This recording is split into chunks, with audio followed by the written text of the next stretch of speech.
కుల ఉదయాత్ముని గని అది పండిన తీయని పంటను కొడు సూర్య మండలము పట్టికి కాలని ఊళ్ళూరే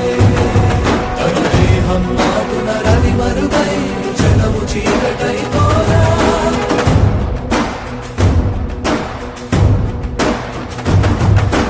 అది అమరేంద్రుడు గమనించి తన ఐరావతమది రోడించి ఆంజనేయుని సమీపించి తన వజ్రాయుధమును విసరగా అది పవన నందనుని హనుముని తాకా చిందిన రక్త బిందువే విధ్వంద కడలి అట్టడుగున గల శ్రీరంగ శుద్ధి గర్భము చేరి